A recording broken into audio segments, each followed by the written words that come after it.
Hey everyone, ready for another deep dive with me today?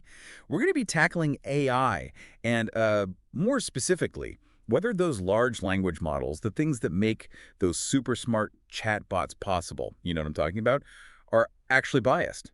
Interesting. Yeah, and our source for this deep dive, it's a blog post, Notes on AI Part 3, written by, get this, an old software plumber. An old software plumber. Yeah, right. I love that. Makes me think we're in for some serious straight talk here. Definitely sounds like we're getting an insider's perspective, someone who's been around the block a few times. Exactly. So before we go any further, let's just do a quick level set, I Ray. know, sounds good. Imagine these LLMs, large language models, basically as really, really advanced chatbots. Like they can write, translate, even have conversations just like you and I. Right, I've been playing around with some of them. They're pretty impressive. They are. But here's the thing. They learn all of this from a massive amount of text data, basically from the internet. Ah, I see where you're going with this. Right. And that brings us to the big question. If they're learning from the internet, does that mean they're also picking up all the good and the bad stuff that's out there, all the stuff that humans put online? Right, because the internet is full of all sorts of things. Exactly. And this blog post, it doesn't beat around the bush. It just comes right out and says, yes, these LLMs can absolutely be biased. Hmm. And you know what? They use a perfect analogy. Garbage in, garbage out. Classic, but so true in this case. Right. So break that down for us. What exactly does garbage in, garbage out mean when we're talking about these LLMs? Okay, so think about it this way. If you feed an LLM a bunch of text that's already full of stereotypes or biases, well, guess what? Those biases are going to become part of how the model understands the world. So it's like what? Expecting a student to write an unbiased essay if they've only ever read biased sources? Yeah, exactly. You're not setting them up for success, are you? Not at all. Okay, this is already getting interesting. And there's more, right? The blog author also brings up this point about some AI chatbots. They actually tailor their responses depending on your location. Oh, wow. I hadn't thought about that. Yeah, me neither. So wait, what I see online, even my interactions with AI, could be completely different from someone else's just because of where we live. It seems that way, yeah. Yeah. It's like they're creating these personalized online experiences. But like you said, it makes you wonder about the implications. For sure, it's a lot to unpack. Absolutely. And this is where things get even more complex. Yeah. Because the blog also talks about some specific security risks that come with these LLMs. Oh yeah, the OWASP top 10 for LLM applications, right? I gotta admit, some of those risks sound like something straight out of a sci-fi movie. I know, right? Like prompt injection, it sounds intense. It does. Basically, someone could manipulate the AI's input to get it to do something bad, something harmful. Oh, I see. So not only could the AI itself be biased, but it could also be exploited for malicious purposes. Yeah, exactly. It adds a whole new layer of, I don't know, complexity or maybe even a little bit of fear to the whole thing. So, what are some of the other risks we should be aware of? Well, there's insecure output handling, which means the AI could actually generate something dangerous or offensive without anyone realizing it. So, if you were using AI to write marketing copy and it accidentally created something discriminatory. Exactly. That would be a PR nightmare. And then there's training data poisoning. Someone intentionally messing with the data used to train the model.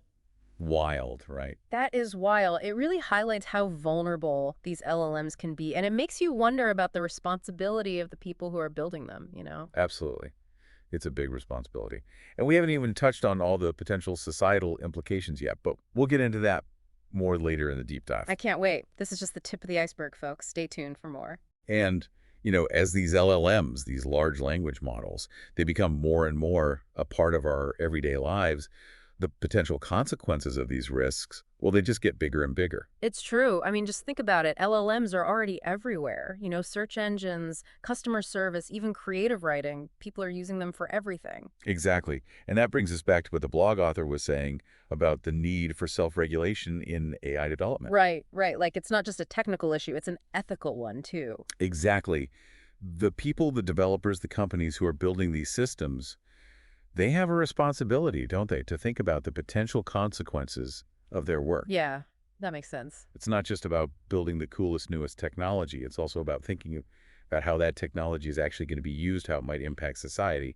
It's a huge responsibility. It is. It really is. And honestly, it's a little overwhelming when you think about it. Like, how do you even begin to address something as complex as bias in AI? Right. It's a big issue, Yeah. but I don't think it's impossible to tackle. Okay, good. So what's the first step?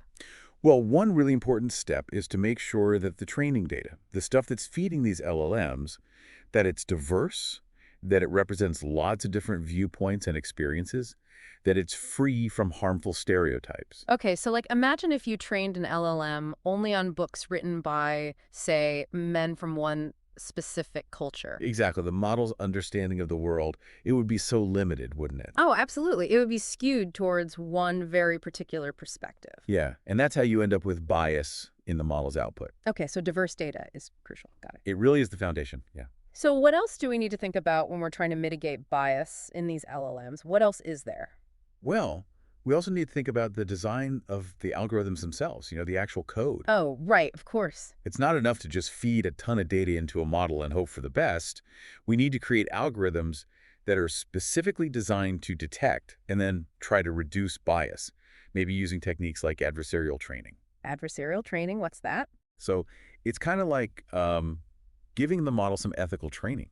Oh, interesting. You intentionally challenge it with examples that highlight potential biases, to try and force it to learn how to overcome them. That's really interesting. Yeah, but even with all these precautions, there's still the risk that LLMs could be used to manipulate or mislead people, right? Oh, yeah, for sure. I mean, if they can write such convincing text, couldn't they be used to create fake news or propaganda? That's a scary thought. It is, and that's why self-regulation in terms of transparency is so important. Transparency. Okay.